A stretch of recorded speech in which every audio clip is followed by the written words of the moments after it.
మాజీ ఆర్టిస్ట్ జపాన్కి సంబంధించి రియో తత్సుకి జపాన్లో జరిగినటువంటి కొన్ని ప్రకృతి వైపరీత్యాలకు సంబంధించి ముందస్తుగా తను కనిపెట్టి లేదా ఇట్లా జరగబోతోందని అలర్ట్ చేసినటువంటి సందర్భం ఉంది.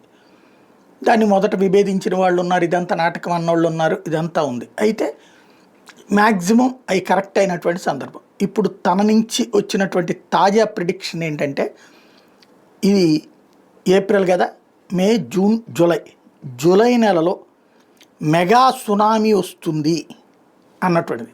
సునామీ అంటే సముద్రం అడుగున భూకంపాలు, భవనాలు కూలిపోవడాలు, అగ్నిపర్వతాల బద్దలు కావడాలు, దానివలన ముందు వాటర్ లోపలికి వ్యాకోచం చెందుతుంది, ఆ తర్వాత ఒక్కసారిగా విరుచుకుపడేటటువంటిది ఉంటుంది. అయితే ఉప్పెనంటే తాడి చెట్టు అంత ఎత్తు నీళ్లు లెగిసి ఊర్ల మీద పట్టడం, సునామీ అంటే కింద నుంచి పైకి లెగవటం అన్నటువంటి కాన్సెప్ట్. ఆ సునామీ ఒక్కసారి మనం 150 ఏళ్ల తర్వాతన ఆ మధ్యకాలంలో చూసాం. తర్వాత వచ్చినటువంటిది అనేక సార్లు భూకంపాలు ఇట్లాంటివి వచ్చినా సునామీ కాదు. అయితే ఇప్పుడు పెను సునామీ రాబోతోంది అన్నటువంటి ఒక వార్నింగ్ లేదా ఒక ప్రిడిక్షన్ చేసుకొచ్చారు.